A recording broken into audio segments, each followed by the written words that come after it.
ನೋಡಿ, ಅವ್ರು ಯಾರು ಏನು ಬೇಕಾದರೂ ಹೇಳ್ಕೊಳ್ಳಿ, ಕಾಂಗ್ರೆಸ್ ಪಕ್ಷ ಯಾವತ್ತೂ ಕೂಡ ಎಲ್ಲರನ್ನೂ ಕೂಡ ಜೊತೆಯಲ್ಲಿ ಕರ್ಕೊಂಡು ಹೋಗ್ತಕ್ಕಂಥ ಪಕ್ಷ.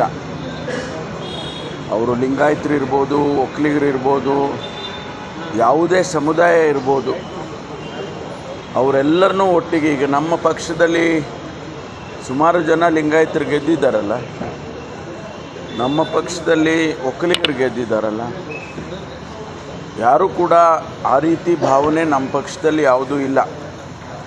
ಅದು ಅನಾವಶ್ಯಕವಾಗಿ ಭಾರತೀಯ ಜನತಾ ಪಾರ್ಟಿಯ ಮುಖಂಡರುಗಳು ಕಾಂಗ್ರೆಸ್ ಪಕ್ಷವನ್ನು ಲಿಂಗಾಯತರು, ಒಕ್ಕಲಿಗರು ಇವರ ವಿರುದ್ಧ ಅಂತಕ್ಕಂಥದ್ದನ್ನು ಒಂದು ನ್ಯಾರೇಟಿವನ್ನು ಸೃಷ್ಟಿ ಮಾಡೋಕ್ಕೆ ಹೊರಟಿದ್ದಾರೆ. ಅದು ನಮಗೂ ಗೊತ್ತಿದೆ, ಅದು ಅವ್ರು ಏನಕ್ಕಾಗಿ ಮಾಡ್ತಾ ಇದ್ದಾರೆ, ರಾಜಕಾರಣಕ್ಕಾಗಿ ಮಾಡ್ತಾ ಇದ್ದಾರೆ ಅನ್ನುವಂಥದ್ದು. ಹಾಗಾಗಿ ನಾವು ಯಾವುದೇ ಸಮುದಾಯದ ವಿರೋಧ ಇಲ್ಲ, ಎಲ್ಲರನ್ನೂ ಒಟ್ಟಿಗೆ ತೊಗೊಂಡು ಹೋಗಬೇಕಂಥದ್ದೇ ಕಾಂಗ್ರೆಸ್ಸಿನ ಧ್ಯೇಯೋದ್ದೇಶ. ಅದರಿಂದ ಅವ್ರು ಹೇಳ್ತಕ್ಕಂಥದ್ದು ಸರಿ ಇಲ್ಲ, ಸತ್ಯಕ್ಕೆ ದೂರವಾಗಿರ್ತಕ್ಕಂಥ ಮಾತು. ಕೇಂದ್ರ ಸರ್ಕಾರ ಒನ್ ಎಲೆಕ್ಷನ್ ತರ್ತಾ ಇದೆ, ತಮ್ಮ ಅಭಿಪ್ರಾಯ? ಅಲ್ಲ, ಈಗಾಗಲೇ ಅದರ ಬಗ್ಗೆ ಚರ್ಚೆಗಳಾಗ್ತಾ ಇದೆ, ಇನ್ನೂ ಹೆಚ್ಚಿನ ಚರ್ಚೆಗಳಾಗಬೇಕು.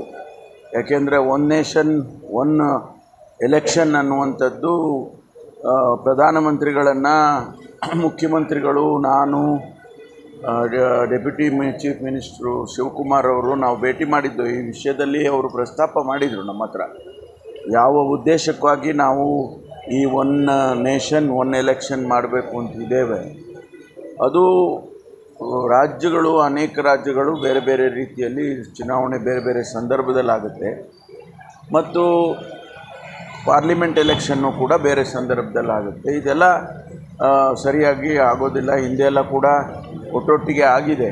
ಅದನ್ನು ನಾವು ಕಾನೂನಾತ್ಮಕವಾಗಿ ಒನ್ ನೇಷನ್ ಒನ್ ಎಲೆಕ್ಷನ್ ಮಾಡಬೇಕು ಅಂತ ಇದ್ದೇವೆ ಅನ್ನೋದನ್ನು ಪ್ರಧಾನಮಂತ್ರಿಗಳು ನಮಗೆ ನೇರವಾಗಿ ಹೇಳಿದರು. ಅದರಿಂದ ಅದಕ್ಕೆ ಚರ್ಚೆ ಮಾಡಿ ಇನ್ನೂ ಅದರ ಸಾಧಕ ಬಾಧಕಗಳನ್ನು, ಯಾಕೆಂದರೆ ಸೆನ್ಸಸ್ ಬೇರೆ ಆಗಬೇಕು. ಈ ದೇಶದಲ್ಲಿ ಸೆನ್ಸಸ್ 2011 ನಂತರ ಸೆನ್ಸಸ್ ಆಗಿಲ್ಲ. ಸೆನ್ಸಸ್ ಆದಮೇಲೆ 2026ಕ್ಕೆ ಮಾಡ್ತೇವೆ ಅಂತೇಳಿ ಪ್ರಧಾನಮಂತ್ರಿಗಳು ಹೇಳ್ತಾ ಇದ್ರು. ಅದಾದಮೇಲೆ ಮಹಿಳಾ ಮೀಸಲಾತಿ ಆಗಬೇಕು, ಡಿಲಿಮಿಟೇಷನ್ ಆಗಬೇಕು ಮೊದಲು. ಆ ಡಿಲಿಮಿಟೇಷನ್ ಆದಮೇಲೆ ಮಹಿಳಾ ಮೀಸಲಾತಿ ಆಗಬೇಕು. ನಂತರ ಈ ಒನ್ ನೇಷನ್ ಒನ್ ಎಲೆಕ್ಷನ್ದು ಪ್ರಸ್ತಾಪ ಬರುತ್ತೆ ಅಂತೇಳಿ ನಮ್ಮ ಹತ್ರ ಚರ್ಚೆ ಮಾಡುವಾಗ ಪ್ರಧಾನಮಂತ್ರಿಗಳು ಹೇಳಿದರು. ಹಾಗಾಗಿ ಅದರ ಮುಂದಿನ ಭಾಗ ಏನಾಗುತ್ತೆ ಅಂತ ಕಾದು ನೋಡೋಣ.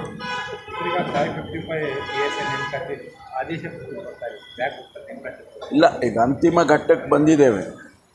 545 PSIದು ತಮಗೆಲ್ಲ ಗೊತ್ತಿದ್ದಾಗೆ ಬಹುದೊಡ್ಡ ಹಗರಣ ಆಯಿತು ಭಾರತೀಯ ಜನತಾ ಪಾರ್ಟಿಯ ಸರ್ಕಾರದ ಸಂದರ್ಭದಲ್ಲಿ. ಅದು ಆದಮೇಲೆ ಅದನ್ನೆಲ್ಲ ಈಗ ನಾವು ಸಾಲ್ವ್ ಮಾಡಿ, ನಂತರ ರೀ-ಎಕ್ಸಾಮ್ ಮಾಡಿ ಕೋರ್ಟಿನ ಆದೇಶದ ಪ್ರಕಾರ ಈಗ ಅವರಿಗೆ ವೆರಿಫಿಕೇಷನ್ಸ್ ಮಾಡಿ, ಸಿಂಧುತ್ವ ವೆರಿಫಿಕೇಷನ್ಸ್ ಮಾಡಿ ಅಂತಿಮ ಘಟ್ಟದಲ್ಲಿದ್ದೇವೆ. ಬಹುಶಃ ಈ ಸೆಷನ್ ಆದಮೇಲೆ ನಾವು ಅವರಿಗೆ ಆದೇಶಗಳನ್ನು ಕೊಡ್ತೇವೆ. ಅದೇ ರೀತಿ ಅದರ ಜೊತೆಯಲ್ಲೇ ಇನ್ನೊಂದು 402 PSIಗಳದ್ದು ಕೂಡ ತಯಾರಾಗಿದೆ, ಅದನ್ನು ಕೂಡ ಕ್ರಮ ತಗೊಳ್ತೀವಿ. ಅದು ಯಾವುದೋ ಆ ವಿಡಿಯೋ ನೋಡಿದೆ ನಾನು, ಯಾವುದೋ 22ರದ್ದು ತೆಗೆದು ಹಾಕಿದ್ದಾರೆ. ನಿನ್ನೆ ಮೊನ್ನೆ ಆಗಿದ್ದಲ್ಲ ಅದು. ಅಲ್ಲೆಲ್ಲ ಎನ್ಕ್ವೈರಿ ಮಾಡಿದೆ, ಅವಾಗಲೇ ಮಾಡಿದೆ, ಅಧಿಕಾರಿಗಳ ಮೇಲೆ ಕ್ರಮ ತೊಗೊಂಡಿದೆ. 22ರದ್ದು ತೆಗೆದು ಈಗ ಹಾಕ್ಬಿಟ್ಟು ಸೋಷಿಯಲ್ ಮೀಡಿಯಾದಲ್ಲಿ ನಿನ್ನೆ ಆಗಿದೆ ಅಂತ ಹೇಳಿದರೆ ಅದು ಎಷ್ಟು ಸರಿ? ಅದು ನಾವು ಈಗ ಸ್ವಲ್ಪ ಕೇಳಪ್ಪ, ಪ್ರಿಸನ್ಸನ್ನು ರಿವ್ಯಾಂಪ್ ಮಾಡ್ತಾಯಿದ್ದೀವಿ. ಇಡೀ ರಾಜ್ಯದಲ್ಲಿ ಪ್ರಿಸನ್ಸನ್ನು ಅಡ್ಮಿನಿಸ್ಟ್ರೇಷನನ್ನು ರಿವ್ಯಾಂಪ್ ಮಾಡ್ತಾಯಿದ್ದೀವಿ. ಅದರಲ್ಲಿ ಹಿರಿಯ ಅಧಿಕಾರಿಗಳು ಭಾಳ ದಿವಸದಿಂದ ಅದೇನಾಗಿದೆ ಅಂತ ಹೇಳಿದರೆ ಪ್ರಮೋಷನ್ಸ್ಗಳು ಕೊಟ್ಟಿಲ್ಲ, ರೆಕ್ರೂಟ್ಮೆಂಟ್ ಆಗಿಲ್ಲ. ಆ ಕಾರಣಕ್ಕಾಗಿ ಭಾಳಷ್ಟು ಜನ 30-40% ವೇಕೆನ್ಸೀಸ್ಗಳಿದ್ದಾವೆ. ಇದೆಲ್ಲ ಕಾರಣದಿಂದ ಸ್ಟಾಫ್ ಶಾರ್ಟೇಜು ಅದೆಲ್ಲ ಆಗಿ ಇವೆಲ್ಲ ಆಗ್ತಾಯಿದೆ. ಅದನ್ನು ರಿವ್ಯಾಂಪ್ ಮಾಡೋದಕ್ಕೆ ನಾನು ಈಗಾಗಲೇ FDಗೆ ಪತ್ರ ಬರೆದಿದ್ದೇನೆ, ನಮಗೆ ಅಪ್ರೂವಲ್ ಕೊಡಿ ಅಂಥೇಳಿ. ಅದು ಆದಮೇಲೆ ರೆಕ್ರೂಟ್ಮೆಂಟು ಕೂಡ ಮಾಡ್ತೇವೆ.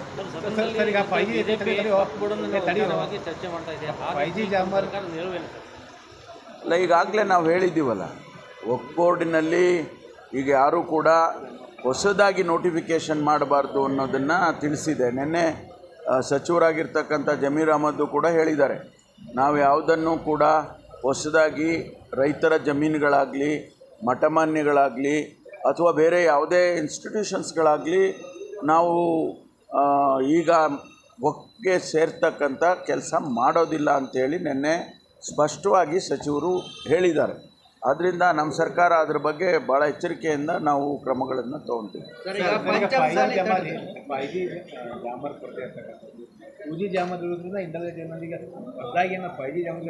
ನಾನು ಅದನ್ನೇ ಹೇಳಿದ್ನಲ್ರಿ, ರಿವ್ಯಾಂಪ್ ಮಾಡ್ತಾ ಇದ್ದೀವಿ ಇಂದಾಗ ಅಲ್ಲಿ ಟೆಕ್ನಿಕಲ್ಲಾಗಿ ನಾವು ಏನು ಮಾಡಬೇಕು ಅದನ್ನೆಲ್ಲ ಮಾಡ್ತೀವಿ. 5G ಇದೀಗ ಬೆಂಗಳೂರಿನಲ್ಲಿ ಜಾಮರ್ದು ಒಂದು ದೊಡ್ಡ ಇಶ್ಯೂನೇ ಆಗಿತ್ತು, ಅದನ್ನೆಲ್ಲ ರಿಸಾಲ್ವ್ ಮಾಡಿದ್ದೀವಿ.